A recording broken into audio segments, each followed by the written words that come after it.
In this video, I'm going to share the 10 most common grammar mistakes that English learners make.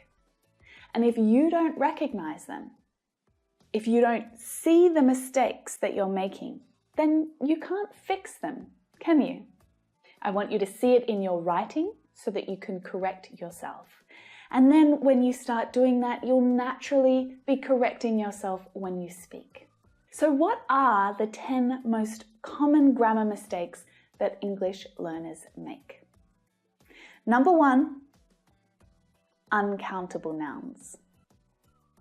The way that you use uncountable nouns in English sentences is completely different to countable nouns. Let's just compare apple, a countable noun, and advice, an uncountable noun. I have an apple for you. I have a piece of advice for you. How many apples do you have? How much advice do you have? I have a few apples for you.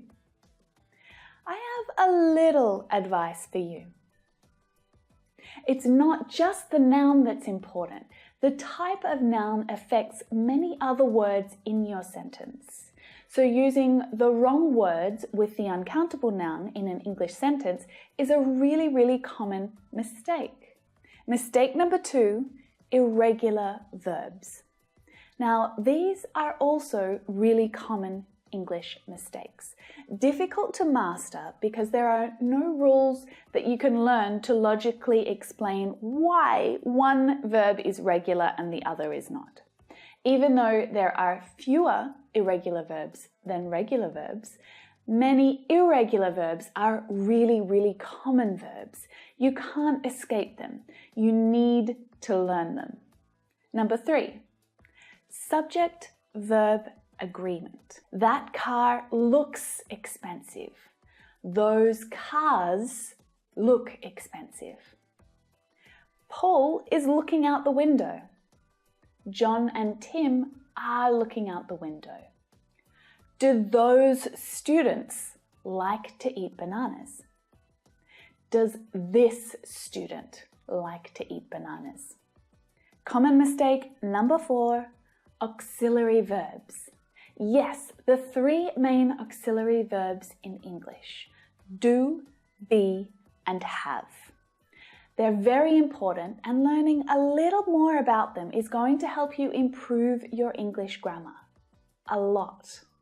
Because the relationship between an auxiliary verb and the main verb in an English sentence is very clear and simple. The auxiliary verb do appears in the simple tenses. The auxiliary verb be appears in the continuous tenses and also in the passive voice. And the auxiliary verb have appears in the perfect tenses. Mistake number 5, articles. Which one should you use? The is the definite article. A and an are indefinite articles. If you asked me, can you pass me a pen? That means any of these pens, not a specific one. But if you asked me, can you pass me the blue pen? That only means this pen, none of the others. But sometimes you don't need to use an article at all. Number 6, prepositions. Words like in, on, at, by, with, for, you get my point. But these words, they help to give information about time, location, and direction in English. Sometimes the same preposition can have different meanings depending on the context. If your keys are in the car, the meaning is different to at the car. But if you're in school, the meaning is pretty much the same as at school. I had a coffee at Helen's, that means at her house. Or I had a coffee with Helen, that means we had a coffee together, but it could have been anywhere. We can go shopping this afternoon? What you are cooking for dinner?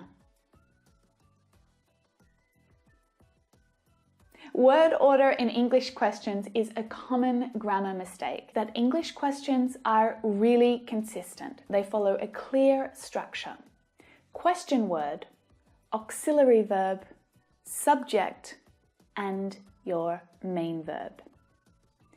If you remember these words in this order, your questions should always be correct.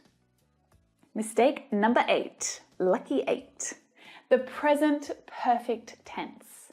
Now, this tense is a challenging one. There's the present perfect simple and the present perfect continuous. You can also use the words for and since with these tenses. So it's confusing because this tense is about the past and the present at the same time. The difference between the past simple and the present perfect tense. So expressions of time are really important when you're using these two different tenses. Yesterday, last week, last month, 1991, these are all examples of finished time. Time that's complete. So you would use the past simple. But when you're thinking about a time period that is unfinished, like today, this week, this month, my life, use the present perfect. Again, I'll go over this with you during the challenge. Lastly, mistake number 10. When do you use adjectives that end in ed and ing? There is a big difference between he looks bored and he looks boring. I am interested, or I am interesting. There doesn't seem to be much difference between these adjectives, but using them incorrectly in your sentence completely changes the meaning. Bye for now.